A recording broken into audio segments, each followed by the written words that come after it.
ඔවුන්ගොල්ලන්ට මම අද කියන්න යන්නේ මගේ ජීවිත කතාව. මගේ ජීවිත කතාවේ බන්ධනාගාරයේ රැකියාවකට යන්න නම් මම ලෑස්තිලා හිටියේ නිලධාරියෙක් නෙමෙයි. හැබැයි ජීවිතේ යම්කිසි සන්ධිස්ථානයකදී ඒ දේ එහෙම වුණා නම් මම බන්ධනාගාරයට යන්න හිටියේ හිරකාරයෙක් විදියට. නමුත් හිරකාරයෙක් විදියට බන්ධනාගාරයට යන්න වෙන්න හිටිය මාව යුනිෆෝම් එකක් අන්දලා දෙවියන් වහන්සේ නිලධාරියෙක් විදියට බන්ධනාගාරයට ඇරියා. මේ කතාව මටත් පුදුම කතාවක්. මේක මම ඔයගලන්ට කෙටියෙන් කියන්නම් මුලින්. 1980 වර්ෂයේදී මට වයස අවුරුදු 18ක් විතර පාසලෙන් අස්සලා කැලණි ප්‍රදේශයේ අපි හිටියේ නිවසේ ඉන්න කාලෙම රැකියාවකුත් නැහැ. ඉතින් අපිට රටේ නීතිය ගැන අවබෝධයක් තියෙන කාලයක් නෙමෙයි. ඒ වගේම මේ උසාවි ගැන බන්ධනාගාර ගැන මේ පොලිසිය ගැන ලොකු අවබෝධයක් නැහැ. ඉතින් රටේ නීතිය ගැන තියෙන අවබෝධය හොඳටම අඩුයි. ඉතින් අර ශාරීරික තරුණ වයසත් එක්ක හිතන පතන විදියට තමයි හිටියේ. ඉතින් මේ බාප්පලා දෙන්නෙක්ව අපේ වැලිමඩ ප්‍රදේශයේ, වැලිමඩ කියන්නේ මේ බදුල්ල දිස්ත්‍රික්කේ, වැලිමඩ කියන්නේ හොඳට වගා කරන පැත්තක්, ඔය ආර්ථාපල්ලට ඉලෝලු වගා කරන පළාතක්. ඉතින් මේ පැත්ත බොහොම සාමකාමී මිනිස්සු ඉන්නේ. මගේ තාත්තේ ගම. ඉතින් තාත්තගේ සහෝදරයෝ හිටියා 5 දෙනෙක්, සහෝදරියොත් හිටියා 8 දෙනෙක්. ඔක්කොම 13 දෙනෙක් ඉන්න පවුලක්. ඉතින් මේ 1980 වර්ෂයේ ජනවාරි 1 වෙනිදා බොහෝම වේදනාත්මක සිද්ධියක් වුණා. අපේ ඒ ගමේ ඉන්න බාප්පලා දෙන්නෙක්ට කෙනෙක් පිහියෙන් ඇනලා මරලා කියලා. දෙන්නම මැරිලා. ඉතින් හරි කම්පා වෙන සිද්ධියක් වුණා. මේ සිදුවීම අපිට දරා ගන්න හරි අමාරුයි. ඉතින් අපි ගියා ගමට වැලිමඩ. ඒ ගෙදරට යද්දී ඒ නිවසේ මරණ දෙකක් එකට තියෙනවා. ගම්වාසීන් විශාල පිරිසක් පෝලිමක් වගේ එනවා සෙනග. මොකද ඒ කාලේ ඒ පළාතේ ඒ වගේ සිද්ධියක් වෙලා නැහැ. එක ගේක දෙන්නෙක් මරණ දෙකක්. ඒ කාලේදී ඒක හරිම මිනිස්සු සංවේගයට පත්විච්ච, ශෝකයට පත්විච්ච සිදුවීමක් නිසා ඒ මූදනාව වුවපරණගම වැලිමඩ ඒ අවට පරිසර වල ඉන්න ගම් ගානක සෙනග මේක ආරංචි විච්ච අය ඒ නිවසට ආවා. ඉතින් තරුණයෙක් විදියට මට මේක හරි දරා ගන්න බෑ. මොකද මේ බාප්පලා දෙන්නට මං හරි ආදරේ. ඉතින් මම එතනදී තීරණය කරා, මම කතා කරා මගේ නැන්දලාගේ පුත්තු, මාමලාගේ පුත්තු, බාප්පලාගේ පුත්තු, අපේ ඥාතීන් ඇවිල්ලා හිටිය අයගෙන් අපේ වයස්වල වගේ සමාන කට්ටිය අපි 11 දෙනෙක් එකතු වෙලා අපි සාකච්ඡා කරා මේකට අපි පලිය ගන්නම ඕනේ. ඉතින් අවසානයේ අපි 11 දෙනා තීරණය කළා මරණය උස්සන්නට පෙර අපි මේ පලිය අරගත යුතුයි කියලා. ඊට පස්සේ අපි තීරණය කරා හොඳයි කොහොමද මරන්නේ.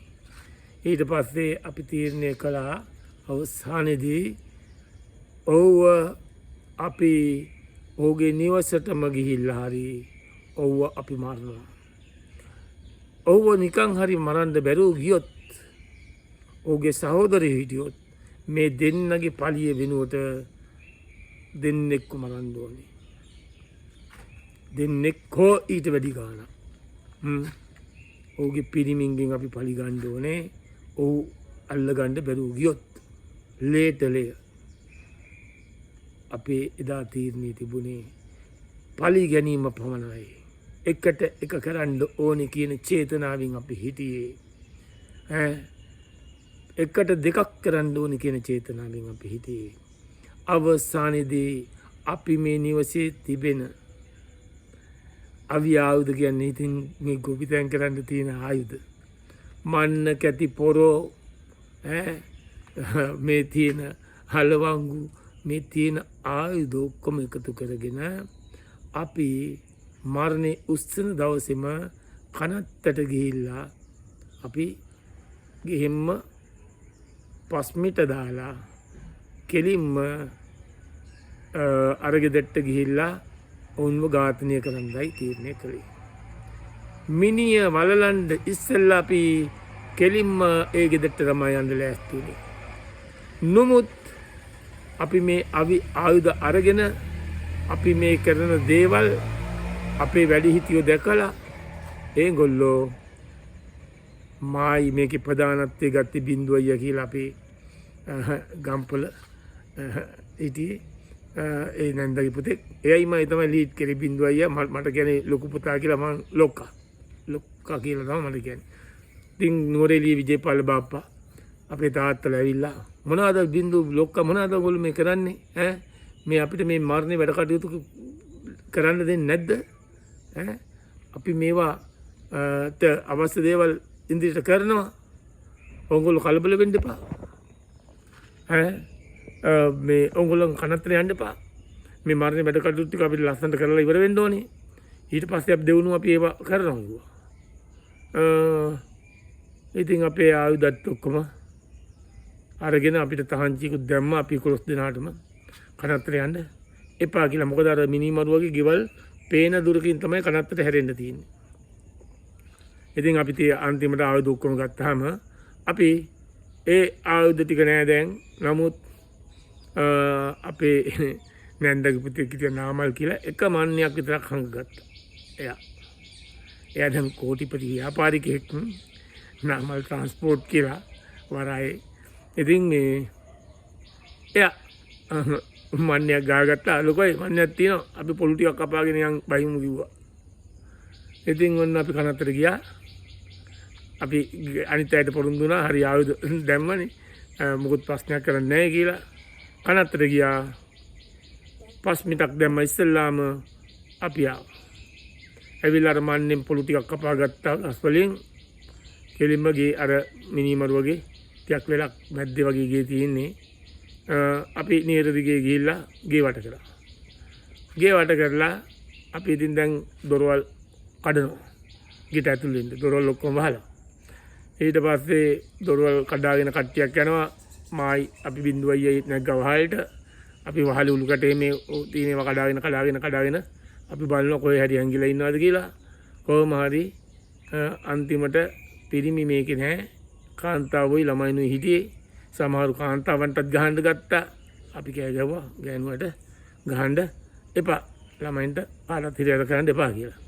ඊට පස්සේ ඉතින් අපිට මුළු ගේම අපි දොරවල් ජනෙල් කඩාගෙන අපි බැලුවා මුළු ගේම චෙක් කරලා එක පිරිමියෙක්වත් නැහැ. අපේ වේදනාවට අපිට කියන්න පුළුවන්කම තිබුණේ ගෙදර තියෙන බඩු මුට්ටු ඔක්කොම කුඩු කෑන්න විතරයි. ඉතින් අපිට පලි ගන්න හම්බුනේ නැහැ. ගේ කුඩු කරා. ඉතින් අපි නෑදෑයෝ ඔක්කොම ඉතින් කනත්තට ගිය අය දුවගෙන ඇවිල්ලා අපිව ඇදගෙන එක්කගෙන ගියා. ඉතින් අපි කෑ ගගා මේ පලිය ගන්නවා කියලා ඒ වේදනාවෙන් කෑ ගගා ඒ ගමම දෙවනත් කරගෙන ඔක්කොම සෙනග බලන් ඉන්නවා පෙරහරක් වගේ. නමුත් පලි ගැනීම කරන්න බැරුව ගියා. ඉතින් මම බැලුවා කවුරුත් කරනවා කියලා කිව්වට කවුරුත් කරන්නේ නැහැ මුකුත්. ඉතින් මගේ යාළුවෝ ගන්නවා කිරියා. ඒ පැත්තේ මේ මිනිස්සයා අපදීලා ගමට ආවා. එතකොට මම මීගමේ බ්ලූ ඕසනික් හොටෙල් එකේ ආධුනිකත්ව මණ්ඩලයේ කුක් කෙනෙක් විදියට කෝස් එකක් කරන කාලේ අවුරුද්දයි මට කාලේ මේ කෝස් එක යන්න හම්බුනේ. මගේ රැකියාවක් නැතුනේ මේ සිද්ධියෙන්. ඉතින් මම තීරණය කරා මගේ යාළුවෝ කිව්වා මිනිමරුව ඇවිල්ලා අපදීලා දැන් ගමට ඇවිල්ලා ඉන්නවා කියලා. ඉතින් මම මොකද කරන්නේ තීරණය කරා මම ගිහිල්ලා මරනවා කියලා. ඉතින් මරන්න ක්‍රමේ බැලුවා. ගමේ හිටිය චන්ඩිය ගාවට ගියා. ලක්ෂ්මන් අයියා කියලා කෙනෙක් හිටියේ ඒ කාලේ අපේ ගණන්කාරයෙක්. ඉතින් එයා ගාව මම දැක්ක ඒ කාලේ ගල්කට තුවක්කුවක් තියෙනවා. මේ පිස්තෝලයක් වගේ ගල්කටස් එක. ඉතින් ඒක මම එහෙම දන්නේ නැහැ. මං ආයුධ අත ගාලා නැහැ. නමුත් පරිගැනීමේ චේතනාව මගේ තද්දටම තිබුණා. ඉතින් ඒක පරිගැනීමේ ගින්නක් වගේ ඇවිලෙනවා දැන් මගේ මේක. මං ඒ බාප්පලාට ඉච්චර ආදරේ. ඉතින් ඒක හින්දා මම ඔහු ගාවට ගිහිල්ලා අම්මගේ රත්තරන් චේන් එකක් තිබ්බ පවුන් 2.5ක අතට දීලා කිව්වා ලක්ෂ්මන් අයියේ මට ඔයාගේ ආයුධය ඕනේ දින 2කට. මල්ලි මොකටද කියලා මං කිව්වා එක්කෙනෙක් මරන්න ඕනේ මෙහෙමයි කියලා. මේ එතකම් මේ චේන් එක තියාගන්න මම දින 2කින් දෙනවා කිව්වා. එයා කිව්වා මල්ලි ඔයාගේ අතට ආයුධය දෙන්නේ නැහැ. මම ඕනනම් කරලා දෙන්නම්. ඔයා මාව එක්කයි යන්න කිව්වා. මං කිව්වා නෑ මේක මගේ අතින්ම කරන්න ඕනේ ලක්ෂ්මන්යි. එහෙනම් කමන්නේ කියලා චේන් එකත් ආපහු දුන්නා මට. ඉතින් එයාගේ මල්ලි කෙනෙක් හිටියා මහින්ද කියලා. එයා බෝම්බ හදන කෙනෙක්. එයා ඩප්පි වගේ දේවල් හදනවා. මම මේවා අල්ලලා නැහැ. නමුත් මගේ හොඳම යාළුවෙක්ට මම මේ කතන්දරේ කිව්වාම විස්තරේ කිව්වාම ඔව් ඒ මහින්ද කියන කෙනා ගාවට එක්කන් ගියා. එක්කන් ගිහලා කිව්වා මල්ලි ඔයාට මට පුළුවන් මේ බෝම්බ හදලා දෙන්න පුළුවන්. බෝම්බ කියන දේ මෙහෙම මාමයිට් එකක් පුපුරනවා. පොඩ්ඩක් හෙල්ලුනොත් ඉවරයි. ගැස්සුනොත් ඉවරයි. ඒක හරි භයානකයි කිව්වා. මට බෝම්බයක් වුණත් ගන්න අරන් යන්න පුළුවන් වෛරයක් තියෙන්නේ දැන්. හොඳද මේ වෙයි බරපතලකම දන්නේ නැහැ. ඉතින් ඊට පස්සේ ඉඳන් කිව්වා මං කිව්වා එහෙනම් මට එහෙම කෝච්චිය යන්න තියෙන්නේ. ඈත යන්න ඕනේ කිලෝමීටර් 100 ගානක් දුර. ගලිමඩ. ඉතින් කෝච්චිය කියලා තමයි මං යන්නේ. කිව්වාම එහෙනම් ඔයාට මම ඩප්පි කියලා එකක් තියෙනවා දන්නවද කියලා. මං කිව්වා අහලා තියෙනවා මං දැකලා නැහැ වැඩි කිව්වා. මේ තියෙන්නේ කියලා එයා ගාව හදලා තියෙන ඒවා කීපයක් මට පෙන්නුවා. පෙන්ලා එකක් ගහලා පෙන්නුවා. ඒකේ මේක හෙල්ලුවට මේ පුපුරන්නේ මේක අයියෙන් ගහන්න ඕනේ. ඒක තමයි පුපුරන්නේ. ගහලා පෙන්නුවා. මං කිව්වා මට මේකෙන් පහක් හදලා දෙන්න පුළුවන්ද කියලා.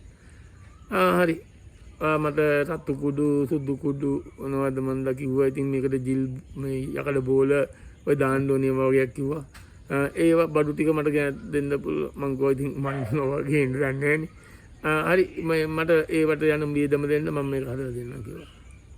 ඊට පස්සේ ඉතින් එයා යම් කි මුදලක් එදා කිව්වා බඩු වලට යන වියදමයි හදන්න යන වියදමයි. මං ඉතින් ඒ මුදල් දීලා ඩප්පි 6ක් හැදුවා. හදලා අර පිටිනේ තියෙන ලිඳක් තියෙනවා. 2ක් ගහලා බැලුවා සිමෙන්තිය කැඩුණා. එතන ඉඳන් මම තවත් ඔහුගෙන් ඉල්ලගත්තා ආපහු ගෙනල්ලා දෙන්නම් කියලා දැලිපියකුයි කිනිස්සකුයි ටෙස් කරන පිහියකුයි මං මතක ඇටියට මං ඒවට මුදල් දුන්නා එයාට. එයා මට මුදල් වලට ඒ තමයි දුන්නා මට. මේ ටිකත් අරගෙන මම වැලිමඩ බල්ලා ගමන් කරා මේ මිනිමරුවව මරන්න. මම කෝච්චියේ ගිහිල්ලා වැලිමඩට ගියා. එතන ඉඳලා විච්ච සිදුවීම් පෙළ මම ඔබලාට ඊළඟට කියන්න.